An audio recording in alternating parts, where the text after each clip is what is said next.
Bonjour à tous et bienvenue dans cette nouvelle vidéo où je vais vous parler de mon séjour à la maternité pour mon deuxième bébé, sur les manières dont ça s'est passé, comment j'ai vécu le truc, etc. Donc dans cette vidéo, je vais aussi vous parler un peu des suites de couches, de mon accouchement, bon sans rentrer trop dans les détails, hein, je vais pas vous en faire 3 tonnes de détails gore, c'est pas le but, mais aussi sur comment j'ai vécu ces quelques jours que j'ai passés à la maternité, même psychologiquement, qu'est-ce que j'ai apprécié, qu'est-ce que j'ai moins apprécié. Donc comment ça s'est passé ce séjour?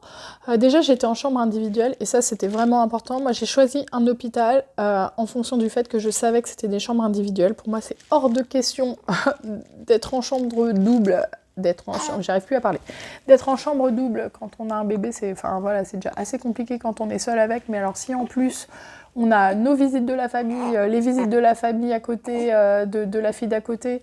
Oula, haha, je viens de me faire régurgiter dessus par un bébé. Merci bébé, merci de me régurgiter sur la main. Enfin bref, vous avez compris, je voulais une chambre individuelle, donc voilà, ça a facilité les choses.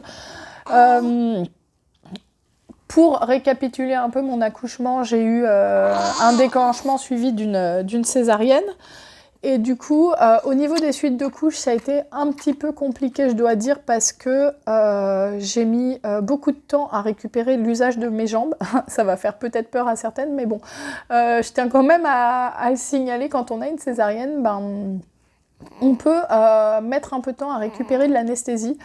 Et en fait, ce que j'ai trouvé très étonnant dans cet hôpital, c'est que j'ai eu ma césarienne à 4h du matin et ils m'ont dit de me lever avant 13h. Alors que généralement, on propose aux femmes, parce que moi j'ai eu une première césarienne, de se lever le lendemain avec l'aide d'une sage-femme. Et eux, ils m'ont dit non, levez-vous avant 13h, c'est important, appelez la sage-femme et tout. Du coup, moi je suis bonne élève, hein, je leur dis ok, déjà je voulais le faire toute seule. Heureusement, j'ai dû sentir le truc, j'ai fait appeler une sage-femme pour me lever, et ce qui devait arriver arriva, je suis tombée au sol. Avec mon gros poids, elle n'a pas du tout réussi, non seulement à me retenir, mais encore moins à me relever. Du coup, ils ont dû appeler deux autres personnes, ils étaient à 3 pour relever la grosse masse que je suis. Donc, moment très humiliant. Et en fait, elle était assez inquiète de voir que plusieurs heures après ma césarienne, j'arrivais toujours pas à marcher. Surtout qu'on a réessayé 2 heures après et je n'arrivais toujours pas à marcher. C'est-à-dire que j'arrivais à faire quelques pas et en fait, après, je tombais.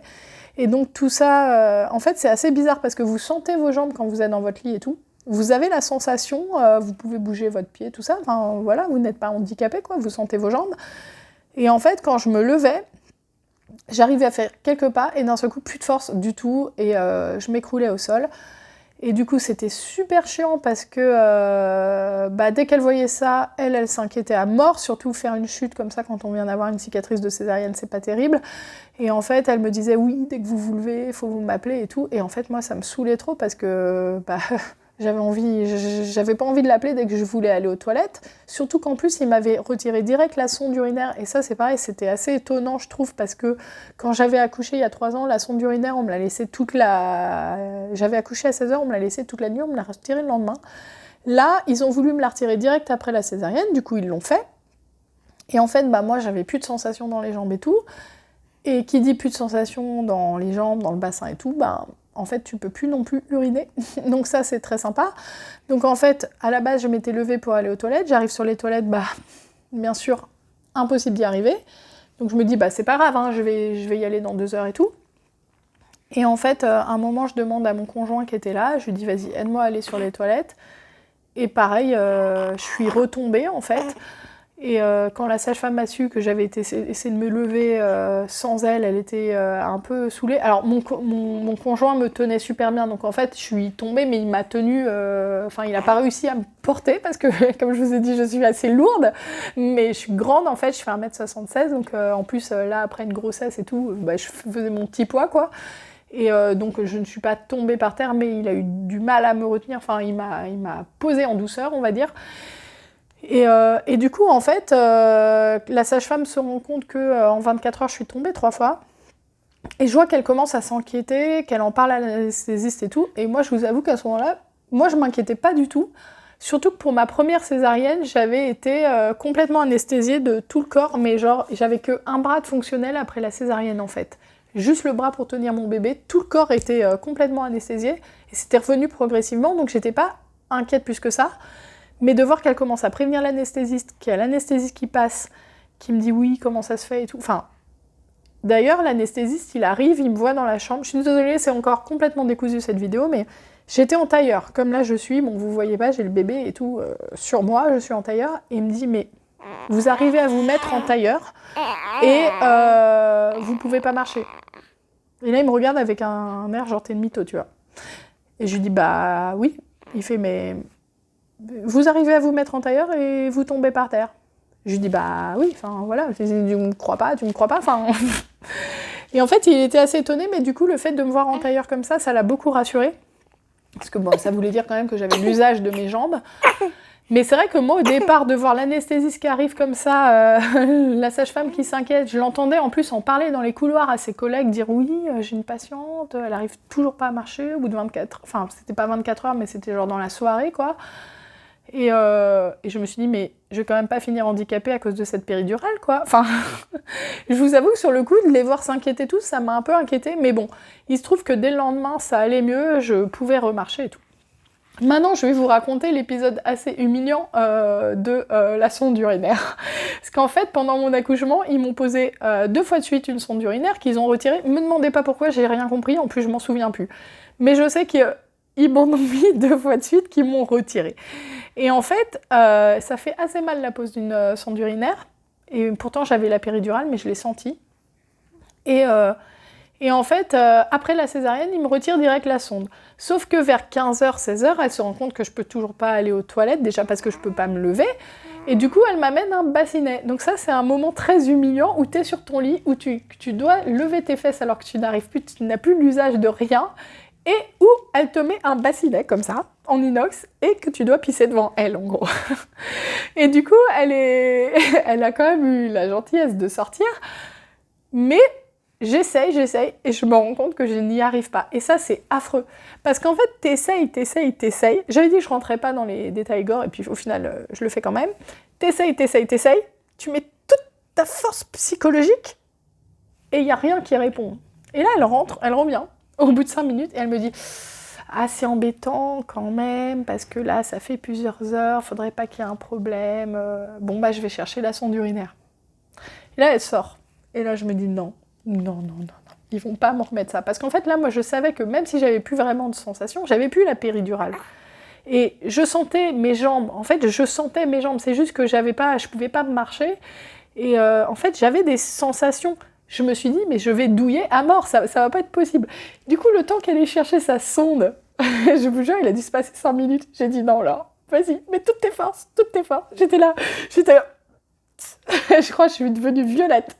J'ai dû devenir violette pour réussir à uriner dans ce truc. Et j'ai réussi. Du coup, elle est revenue avec son truc. J'ai dit non, mais c'est bon, j'ai réussi. Laissez-moi tranquille.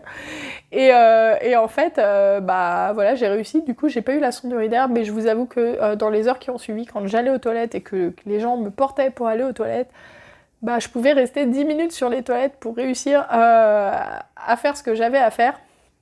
Donc voilà, pourquoi je vous parle de tout ça, c'est pas pour vous faire peur et tout, parce que ça m'a pas du tout traumatisée. Enfin, vous voyez, j'en rigole et tout.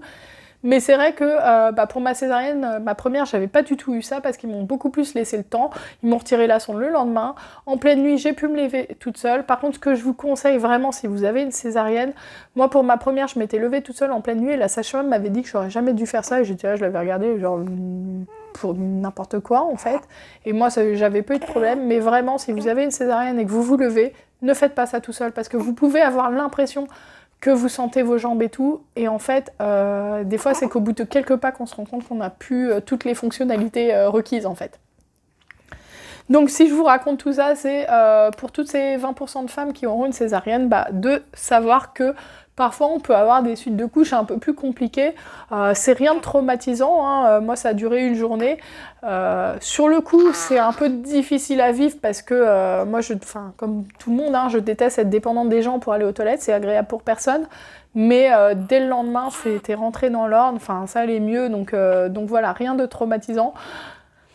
Mais voilà, quand on est prévenu, c'est mieux quand même. Après, je voulais faire un point aussi sur les visites à la maternité, parce que c'est quelque chose que je me suis beaucoup posé. La question, c'est est-ce que c'est judicieux d'avoir des visites après une césarienne ? enfin après un accouchement même classique dans la journée, est-ce qu'il ne faut pas attendre le lendemain et tout. Sachant que ça peut être compliqué de dire aux proches, notamment aux grands-parents et tout, d'attendre le lendemain. Enfin je veux dire, moi mes parents, enfin surtout ma mère, étaient super excitée de voir ma fille, mon fils. Vous allez croire que j'ai une fille à force que je dis tout le temps ma fille, ma fille, ma fille. Et en fait j'ai vraiment un fils, mais c'est juste que je dis tellement ma fille depuis 3 ans que voilà. Et en fait, moi, j'ai accouché par césarienne à 4h du matin. Donc c'est vrai que les visites étaient à 14h, j'avais quand même eu le temps de récupérer, j'avais dormi 3 heures en salle de réveil, j'avais eu quand même le temps de faire la rencontre avec mon bébé pendant plusieurs heures. Moi, le conseil que je donnerais, c'est vraiment laissez-vous quand même le temps de rencontrer votre bébé. C'est-à-dire si vous accouchez à 13h ou à 14h, ou si vous accouchez genre à midi et que les 3 heures de réveil font que vous êtes en chambre à 15h, enfin, pour moi, c'est pas une bonne idée de recevoir les gens tout de suite parce que c'est important que vous ayez un moment de calme avec votre bébé. Donc, si vous accouchez par césarienne, la technique, c'est par exemple de ne pas le dire tout de suite si vous accouchez en début d'après-midi, quoi, que les gens débarquent pas tous alors que vous êtes encore dans le coltard avec votre bébé et tout. Moi, j'ai pas eu ce problème-là parce que j'ai accouché à 4h du matin, j'ai profité de mon bébé pendant plusieurs heures et après, j'étais contente que les gens viennent. Par contre, déjà, j'ai eu que des proches qui sont venus, j'ai eu juste mes parents, ma grand-mère et une de mes meilleures amies, Alicia, qui est passée, ça m'a fait super plaisir. Par contre, je dois dire que j'étais quand même dans le coltard, mais vraiment, vraiment, vraiment. Lors des suites de couches d'une césarienne, vous pouvez avoir du sang sur votre lit, vous êtes encore en véritable suite de couches. Donc c'est vraiment des proches, quoi. N'allez pas recevoir vos collègues à ce moment-là. Vous avez une tête pas possible. Moi j'ai revu les photos, je suis blanche, mais on dirait un cadavre. Et surtout, je me souviens que quand j'ai mon amie Alicia qui est passée, peut-être elle regardera cette vidéo, j'étais super contente de la voir et vraiment, sinon je lui aurais pas dit de passer. Hein. Je lui ai dit de passer ce jour-là, c'est que j'avais envie de la voir et tout. Mais je me suis rendu compte que j'étais très fatiguée, que du coup j'avais du mal à comprendre tout ce qu'elle me disait, à comprendre tout ce que mes parents et ma grand-mère me disaient. Donc vraiment, pour cette première journée, moi ce que je recommande, c'est les personnes très proches, votre meilleure amie, vos parents, et seulement après avoir fait la rencontre avec votre bébé, parce que c'est des moments qui sont importants et qu'il ne faut pas se faire, entre guillemets, voler bêtement. Moi j'ai pu avoir toute la matinée jusqu'à 14-15 heures, donc ça m'a amplement suffi, mais après ça c'est une question de ressenti. Il y a des femmes qui auront besoin de récupérer toute la première journée. Enfin voilà, ça c'est vraiment à vous de voir. Moi je sais que pour ma première fille, j'avais accouché à 16h et en fait ma mère voulait passer tout de suite. C'est ma mère quoi. Elle voulait passer tout de suite et en fait je suis restée 2 heures en salle de naissance avec ma fille, donc on va dire que vers 19h, ils étaient prêts à me ramener dans ma chambre. Et en fait, à ce moment-là, les visites étaient finies et moi, j'étais trop déçue. Je voulais trop que ma mère passe. Et en fait, la sage-femme m'a dit non, non, c'est pas possible. Et finalement, avec le recul, je me dis, mais heureusement que c'était pas possible parce que ces premières heures, parce qu'en salle de naissance, en salle de réveil, vous avez encore toutes les sages-femmes qui passent et tout, c'est pas vraiment des moments où vous êtes en intimité avec votre bébé en fait. Vous êtes encore dans une salle d'accouchement presque. Et en fait, on m'a ramenée en chambre et je me dis, bah, c'est des moments où j'ai pu être paisible avec mon bébé, où j'ai pu faire sa rencontre et c'est super important. Et pourtant, moi, je suis très famille. Vraiment, moi, mes parents, je les vois quasi tous les dimanches et tout. Enfin, voilà, je suis très, très famille et tout. Je suis pour les visites à la maternité. Mais voilà, je pense qu'après un accouchement ou une césarienne, dans les premières heures, au moins 4-5 heures, quoi, laissez-vous un peu de temps pour profiter, rencontrer votre bébé. Et moi, ce qui m'a paru important aussi, c'est de dégager un temps seul avec sa petite sœur, enfin sa grande sœur, et lui. C'est-à-dire que moi, j'ai demandé à ma famille, je leur ai dit, voilà, moi j'ai envie que ma fille, elle ait son moment seul avec son petit frère, c'est quelque chose d'important, parce que c'est un moment qui est à elle aussi, c'est son petit frère, elle va le rencontrer. J'ai pas envie qu'il y ait plein de gens autour, même si c'est ses grands-parents et qu'elle les adore et tout. Donc je leur ai dit, voilà, vous arriverez un petit peu après. Et au final, ils sont arrivés 2 heures après qu'il y ait sa grande sœur. Ça lui a laissé le temps de découvrir son petit frère tranquillement, sans stress. Bon, je dis pas que ça l'aurait stressé qu'il y ait mes parents, mais même moi, c'est un moment, je trouve que c'est un moment qui nous appartient. qui est dans notre petite cellule familiale à 4. Et du coup, voilà, moi c'est comme ça que j'ai géré les visites à la maternité, en tout cas le premier jour. Après le deuxième jour, j'avais personne. Ah, en fait, il y a un truc aussi qui est compliqué avec les visites, c'est que les gens ont tendance à tous venir ensemble. Ils arrivent tous par paquet de 10, et t'as des jours où t'as plein de monde, et t'as des jours où t'as personne. Et moi, il y a des moments où j'avais personne, et pour le coup, ça me déprimait un peu. La fille qui est jamais satisfaite, tu vois. Et j'ai des moments où j'avais d'un seul coup tout le monde. Et du coup, ça pouvait être un peu compliqué. Comme je l'ai raconté dans ma vidéo sur l'allaitement, que vous verrez, c'est que j'ai eu des moments où j'avais toute ma belle famille et où j'arrivais pas à allaiter mon bébé et où ça a pu être un peu compliqué. Alors, je leur en veux pas du tout, c'est pas de leur faute, c'est moi qui ai pas su exprimer à ce moment-là le fait que j'avais peut-être un peu besoin d'intimité pour allaiter mon bébé et voilà. Donc en fait à la maternité, comme je vous ai dit, il y a des moments où vous avez tout le monde d'un coup et vous avez des moments où vous avez personne et vous êtes déprimé, vous avez l'impression que c'est un deuxième bébé, du coup tout le monde s'en fout. Donc voilà un peu le ressenti que j'ai eu à ce moment-là. Mais voilà, moi je suis toujours très contente d'avoir des visites à la maternité, donc c'est pas un souci pour moi, c'est juste que pour moi il y a un moment où il faut se laisser le temps de découvrir son bébé. Et ça, c'est à chaque mère de décider à quel moment elle est prête à recevoir les gens ou pas. Ensuite, maintenant, on va partir dans les trucs qui m'ont fait péter un câble à la maternité. Moi, je suis partie un jour plus tôt. Je crois que je suis restée que 3 jours alors que j'ai eu une césarienne, donc c'est vraiment peu de temps. J'ai bénéficié du Prado, en fait, pour pouvoir me casser le plus vite possible. Parce qu'en fait, j'en pouvais plus. Je vais vous dire ce qui m'a saoulée un peu, mais en rigolant, hein, parce que franchement, pour le coup, j'ai trouvé que les sages-femmes étaient vraiment top. Elles étaient toutes très sympas. Les puéricultrices, je les ai quasi pas vues. Franchement, pour le coup, heureusement que ça se passait bien l'allaitement. Après, je pense que j'aurais pu sonner et tout, elles auraient pu venir pour m'aider, mais j'ai eu aucune aide. Mais bon, peut-être qu'elles ont senti aussi que j'avais pas vraiment besoin d'aide, quoi, à ce niveau-là. En tout cas, ouais, au niveau de l'allaitement, il n'y a rien eu, enfin, il n'y a pas eu d'aide ni de demande si j'avais besoin d'aide ou quoi. Par contre, alors ce qui m'a saoulée vraiment, c'est que, mais je pense que c'est normal, hein, j'avais du coup des femmes qui passaient tout le temps, entre les puéricultrices, les sages-femmes, les femmes de ménage, les femmes qui te retirent ton plateau, enfin bref, j'avais du passage toutes les 2 heures, j'en pouvais plus. Et en fait, ce qui me saoulait vraiment, c'était toujours ces femmes, ces puéricultrices, je pense, qui passaient pour me demander quand le bébé a mangé, est-ce qu'il a fait pipi, est-ce qu'il a fait caca. Vous allez me dire, ça part d'un bon sentiment, c'est vrai, et puis c'est normal hein, qu'elle contrôle ça. Mais en fait, déjà souvent je savais plus quand il avait mangé parce que je l'allaitais à la demande, donc t'es fatiguée, t'as eu des césariennes, t'étais dans le coltard et du coup je leur répondais tout le temps n'importe quoi. Je leur disais il vient de téter ou il a tété il y a 2 heures. Enfin, j'essaie de leur dire la vérité, mais souvent j'oubliais. Et est-ce qu'il a fait pipi caca? Mais c'est pareil, c'est-à-dire que moi je le changeais. Et je voyais bien que ça se passait normalement, enfin qu'il urinait et tout, mais elles étaient vraiment dans l'investigation de ce qui se passe dans sa couche, quoi. Genre des fois, elles allaient jusqu'à fouiller dans la couche du truc pour savoir si... parce qu'en fait, mon fils, il faisait caca tout le temps. Donc j'arrivais pas forcément à voir s'il y avait un pipi. Elle me disait, oui, mais il a la bande bleue et tout. Mais en fait, moi, j'étais pas dans l'enquête. Enfin, je veux dire, pour moi, mon bébé, il allait bien.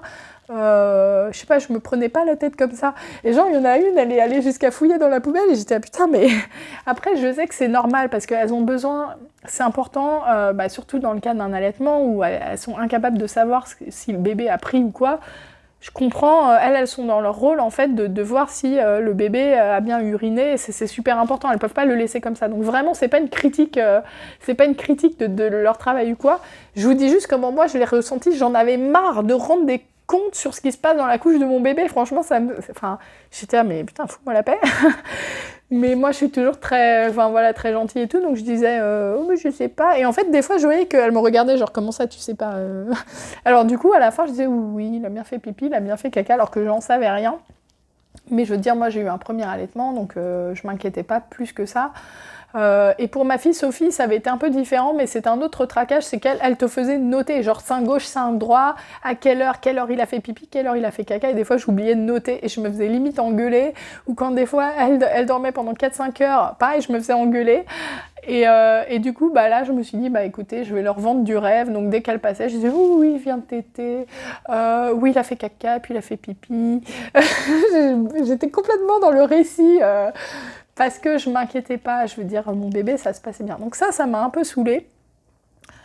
Ce qui m'a saoulée aussi, mais ça je pense que comme toutes les femmes, c'est que elles passent toute la nuit, toutes les 2 heures, elles ont un truc une piqûre à te faire ou un truc, mais c'est pareil, c'est normal, mais franchement j'en pouvais plus parce que les puéricultrices elles passent à une heure bien précise, après les sages-femmes elles passent à une heure bien précise, et au final t'en as une qui passe à minuit, une qui passe à 2 heures, une qui passe à 4 heures, une qui passe à 5 heures, et en fait ce qui me rendait le plus dingue, c'est qu'elle me réveillait, avec le bébé, alors que des fois j'avais mis 3 heures à l'endormir et tout pendant la nuit où ils sont super excités, là, la 2e ou 3e nuit, et au final elles passent 1 heure après, et elles sont là, elles te prennent l'attention et tout, t'as envie de dire mais tu peux pas me prendre l'attention à un moment où je suis réveillée, quoi.